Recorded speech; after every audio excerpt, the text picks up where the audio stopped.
They're out here like so many cockroaches, with crimes ranging from child rape to murder. They're the repeat offenders our state keeps releasing. Next week, KOB4 attacks his plague with a series of reports.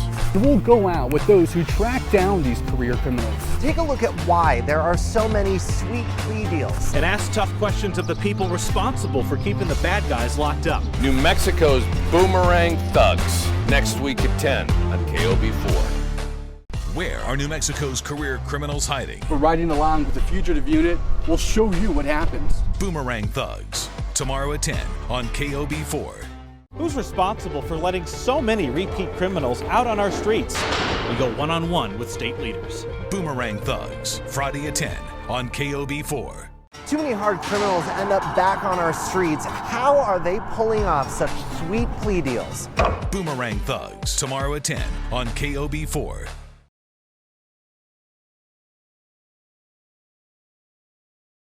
We've been exposing the criminals who keep turning up on our streets. Many of them walk out of a courtroom and into thin air. They're convicts who cut and run. And tonight, 4 investigator Chris Ramirez takes us along on the lopsided manhunt for New Mexico's Boomerang Thugs. Andrew Romero, the man accused of killing Rio Rancho officer Greg Nigel Benner,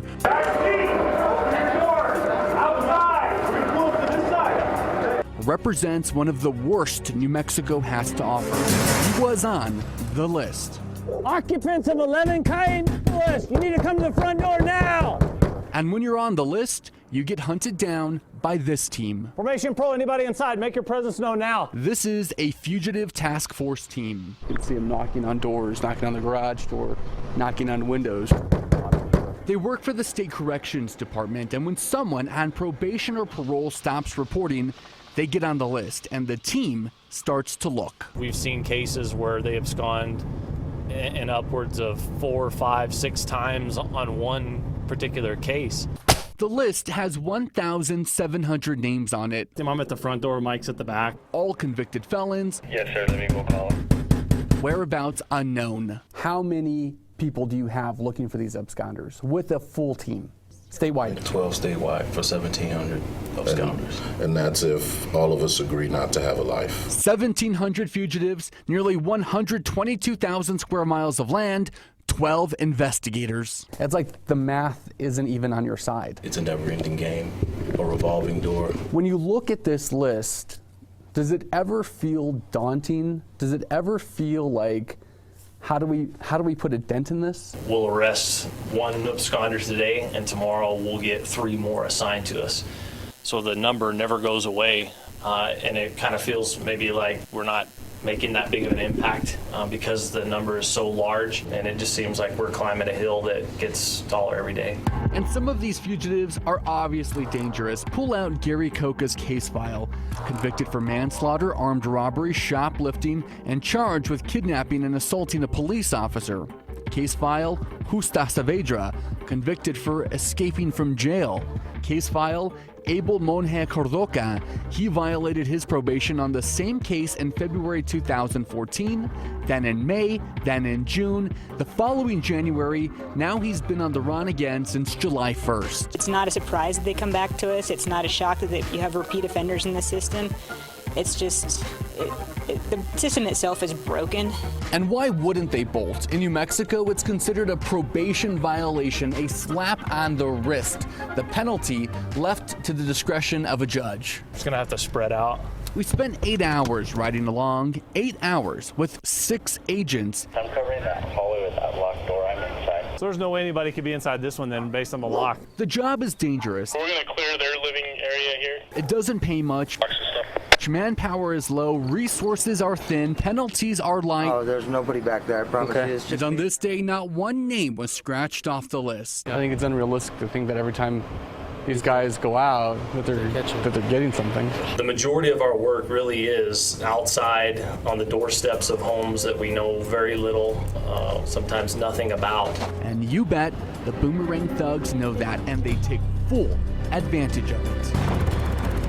Andrew Romero may be the poster child for what happens when we can't find a fugitive, but he's a far cry from being the only one. Now that list has always been at 1,700 absconders, and unless something changes, that number will never change. And tomorrow night, Chris, we take a really close look at another part of this problem. These Boomerang Thugs have also figured out the art of the plea deal. I'll show you some unbelievable incentives offered to accused criminals that make pleas all that more common. Tom, Tessa? Thank you, guys. Yeah. And after watching that, you probably want to know what's being done about these problems. Part of this series includes taking these issues to the people who are in charge and demanding change. That's later this week in our series, Boomerang Thugs.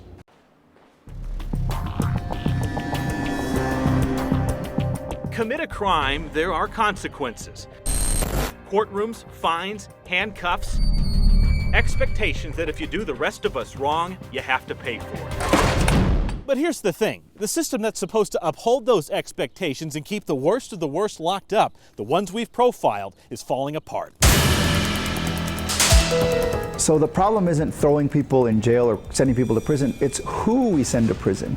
Mo Maestas, one of New Mexico's elected leaders, is one of the bigger critics, but he's been calling for reforms for years. We need swift and certain justice. He says accused criminals often languish in jail cells for too long awaiting trial, leading judges to sign off on sweetheart plea deals. Maestas believes the system is backwards when it comes to drug crimes versus violent crimes. He says drug users are demonized, that they need help, not handcuffs. And he says the violent criminals go free. To prosecute violent crimes, it is very labor intensive. You have to build a relationship with the alleged victim, and that's just not being done. Andrew Romero, Gary Coca, Abel Monje Cardoca. They went through a system that allows violent people to fall off the grid and commit crimes again. Catching them again, nearly impossible because there's hardly anyone to do it. But that 12, soon to be 14, is still not enough.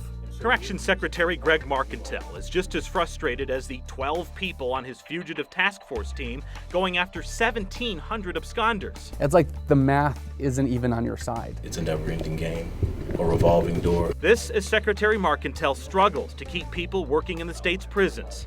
I hate to admit this, but I compete with McDonald's in Santa Fe for my staff. Yes, he says some prospective employees would rather flip burgers for Santa Fe's minimum wage than work in a prison that starts at just $1.50 more an hour. So can the governor, a longtime prosecutor, change a system so badly broken? Just last year, Governor Martinez supported a pay raise for some corrections officers, which reduced job vacancies in one office from 50% to just 5%. She also wants to beef up the team that goes after absconders even more so criminals get a message. We have got to make sure that they understand there's a unit out there looking for you. But the problem is when you abscond, there's no consequence to absconding. That's where she says lawmakers have to step in for once to make laws and penalties tougher and support more resources for a corrections system that needs help. She also believes New Mexico needs to reinstitute the death penalty. This prosecutor and wife of an officer points to the case against Andrew Romero as a reason why. When I see my husband walk out the door, you don't know they're coming back. And I want to know that there will be justice at the end of the day if he doesn't come back because someone killed him. Because the violent people who ruin our communities should expect to go to jail, just as the rest of us expect to be safe. Ryan Luby, KOB, Eyewitness News 4. All this week, we're digging into the problem of Boomerang Thugs. And tonight, we expose the reward system that fuels the cycle of repeat offenders. We're talking about suspects who plead guilty to some charges so others go away. It's what we know as the plea deal, but Caleb James learned artistic plea deals put you and your family in the dark and at the mercy of criminals. Predators know there's an art to keeping secrets, and it gets a lot easier when the system is helping. Someone's plea deal in this state is probably affecting you right now. Take, for instance, these 6 Bernalillo County men, all originally charged with sex crimes, 5 involving child victims. But you won't see any of these guys on the state sex offender registry. That's thanks to their plea deals. all negotiated by state and county prosecutors. You would never know as a general public that that original offense was a sex offense at all. Guys like Ted Harris and Andrew Gonzalez, both originally indicted on soliciting minor children for sex online.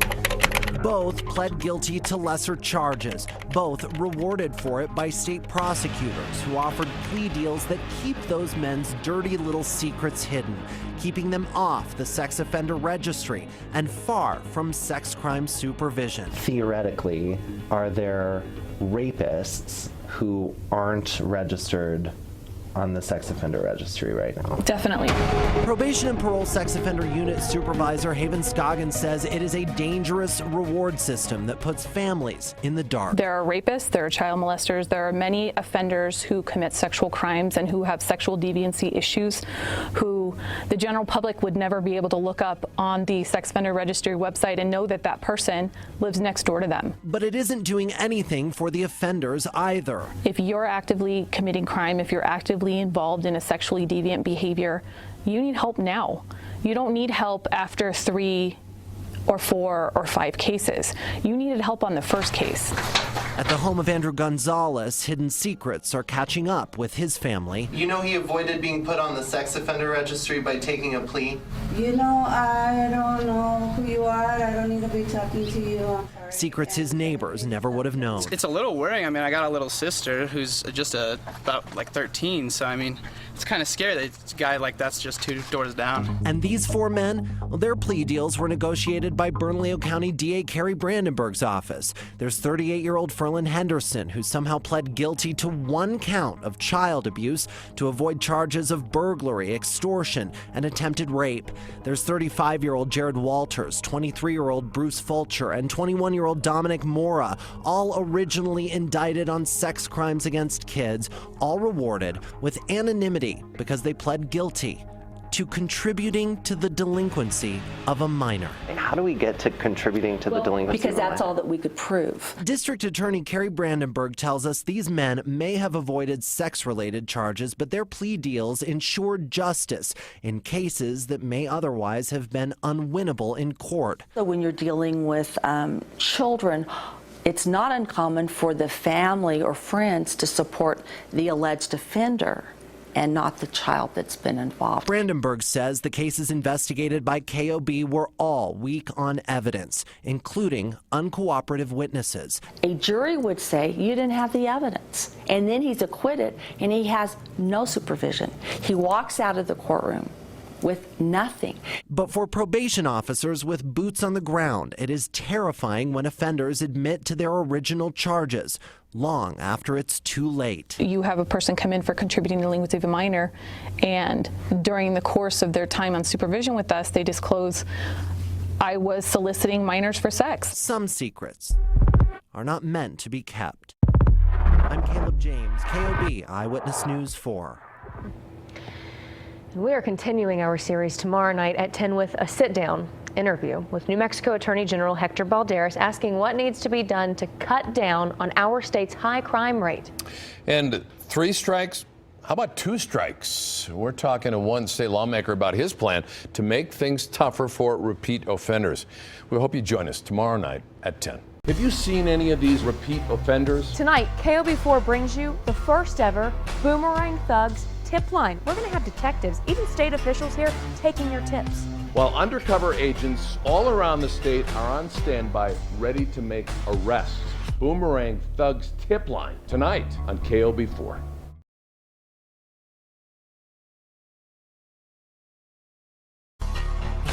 Undercover agents spread out all over New Mexico right now. And law enforcement officials are right here at KOB taking your calls. Our Boomerang Thugs hotline continues for another 45 minutes or so. Chris Ramirez is in our newsroom with more on New Mexico's most wanted. Chris. Yeah, and Tom and Tessa, already this has been a really fantastic night. A lot of great tips coming in. We do want to show you some more fugitives who we are looking for right now. Let's start with Matthew Harris. Matthew Harris is convicted on aggravated battery against a household member, and he has absconded at least 2 different times. We're also looking for Javier Palomo. He was convicted on a voluntary manslaughter charge, and George Dragomir, convicted on an armed robbery with a deadly weapon charge, and Lawrence Chavarria, also convicted with an aggravated burglary with a deadly weapon. We're joined by APD Chief Gordon Eden, but let's talk about some of the tips that you're calling. First of all, it's not every day where somebody gets to have a direct conversation with you on these kinds of tips. What are you hearing? What are you seeing?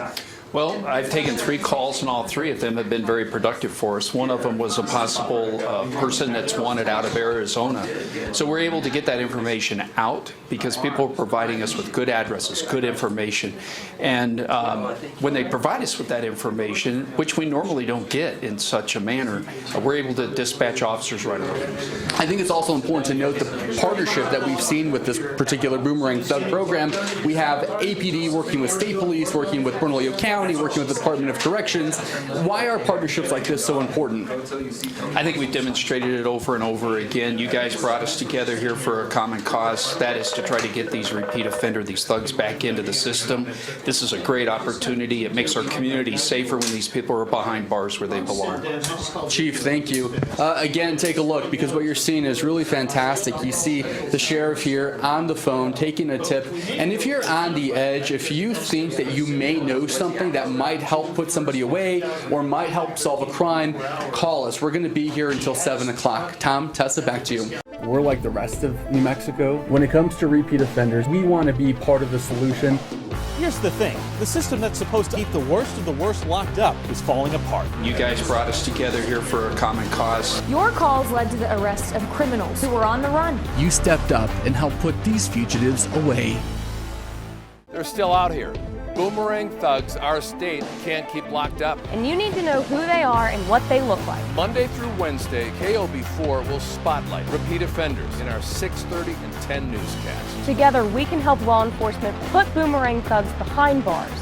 And that's Standing for New Mexico.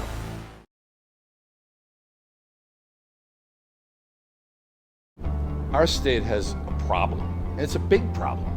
These people that we tell you about, these repeat offenders who go to jail for doing really bad things and then they get right back out on the streets. Yeah, really bad things. We're not talking about little crimes here. We're talking about people who rape children, they kill people, they shoot at police officers. They cause problems for all of us, and they need to be locked up. And that's why we're going to do a series of reports. We're going to look at those sweet plea deals they're getting that lets them right back on the streets. We're also going to ride with police officers, try to find some of these absconders. And then we're going to take your questions, because we have them too, to city and state officials and ask them, what are you doing about this? What are you doing to change it? We're talking about going to the people with power and asking them, when is this craziness going to stop?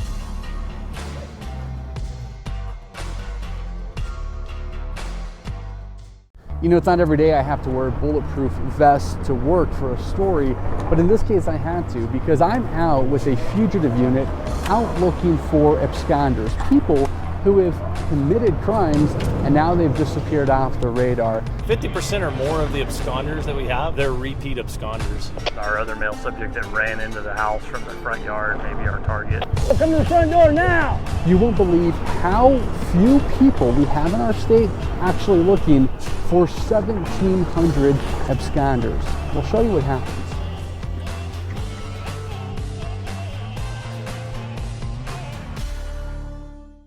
Well, we're standing outside of the Metropolitan Detention Center. This, of course, is where a lot of criminal offenders come and go from across the Albuquerque Metro. Some of them are stuck in a revolving door, some of them with violent tendencies, with extensive criminal histories. We've seen cases where they abscond in upwards of 4, 5, 6 times on one particular case. You would never know as a general public that that original offense was a sex offense at all. So why do they keep getting out? We put the questions to the people who are responsible for letting those people get back out on the streets. We're not only talking about district attorneys here, we're talking about defense attorneys, the people who run the correction system. We're taking this all the way to the top, including the governor, to figure out how can we prevent something like what happened to Rio Rancho police officer Greg Nigel Benner from ever happening again.